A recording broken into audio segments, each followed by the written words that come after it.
মানুষ আসলে কিভাবে বুঝবে যে তার কিডনিতে পাথর হয়েছে? বোঝার হলো সিমটম হলে সিমটম যেটা হয় সেটা হচ্ছে কলিকি পেইন বলে আমরা, ফ্ল্যাঙ্ক পেইন। ফ্ল্যাঙ্ক পেইন মানে হচ্ছে মেরুদণ্ডের দুই পাশে পাঁজরের নিচে ওই জায়গায় ব্যথাটা হয়, প্রচণ্ড ব্যথা হয়, মনে রাখার মতো ব্যথা। এটাকে কলিকি বলে, একবার বাড়ে একবার কমে। আচ্ছা। এই ব্যথাটা, এবং এটা প্রস্রাবের রাস্তার দিকে রেডিয়েশন বলে আমরা, ওই দিক পর্যন্ত যেতে পারে ব্যথাটা।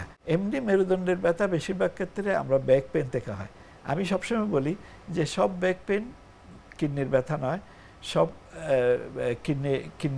কিডনি রোগে ব্যথা হয় না। তাহলে সিমটম কি হতে পারে? কলিকি পেইন হতে পারে, সেটা ফ্ল্যাঙ্ক পেইন, যেটা রেডিয়েশন প্রস্রাবের রাস্তার দিক পর্যন্ত এটা আসতে পারে। আচ্ছা, আরেকটা হতে পারে প্রস্রাবে বারবার প্রস্রাব হতে পারে, প্রস্রাবের সাথে রক্ত যেতে পারে। আচ্ছা। হ্যাঁ, অনেক সময় ইনফেকশন যদি হয়ে যায় সাথে, তাহলে কাঁপুনি দিয়া শীত করে জ্বর আসে, এগুলো হচ্ছে সিমটমের মধ্যে। এবং বমিও হয় অনেক সময়, এই কলিকি পেনের সাথে প্রচণ্ড বমি হয় অনেক সময়। তো এইগুলো সিমটম। সিমটম খুব ভালো সিমটম হলে আপনি বুঝতে পারলেন, ডাক্তারের কাছে গেলেন, সব ঠিকঠাক হয়ে গেল। সিমটম ছাড়া দেখা যায় অনেক সময় বিশাল একটা পাথর, স্ট্যাগহর্ন ক্যালকুলাস বলে আমরা, বসে আছে চুপচাপ, কোনো তেমন কোনো না, হয়তো একটু হেভিনেস আমরা খেয়ালও করি না, রয়ে গেছে ওইখানে, ওইটা ওই সার্জারি না করার উপায় নেই, বড় পাথর। আর বলা হয় যে ছোট পাথরে, যখন ছোট পাথরগুলো মুভ করে, বিশেষ করে ড্রেনিং সিস্টেমের কাছে জায়গায় যদি থাকে এবং মুভ করার সময় ব্যথাটা বেশি হয়। ছোট পাথরের ব্যথা অনেক সময় বেশি হয়, এবং সেগুলো আর্লি ডায়াগনোসিস, অক্সালেট স্টোনে ব্যথা বেশি হয়।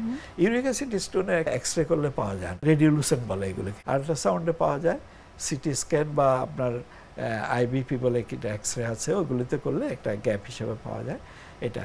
আর সিমটম যদি না হয়, এই একটা সমস্যা যে অনেক সময় খুব জটিলতা নিয়ে প্রেজেন্ট করে।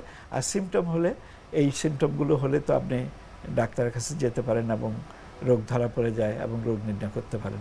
তবে যাদের ইউরিক অ্যাসিড লেভেল বেশি থাকে, যাদের প্রস্রাবে ক্যালসিয়াম অক্সালেট ক্রিস্টাল পাওয়া যায়, রুটিন পরীক্ষা মানে, তাদের কেয়ারফুল হওয়া উচিত, তাদের এই স্টোনগুলো হওয়ার প্রবণতা বেশি। কিডনি স্টোনের কথা শুনবো আমরা আপনার কাছ থেকে, তবে একটা বিরতির শুরু হয়ে গেছে, আমরা বিরতি নিচ্ছি।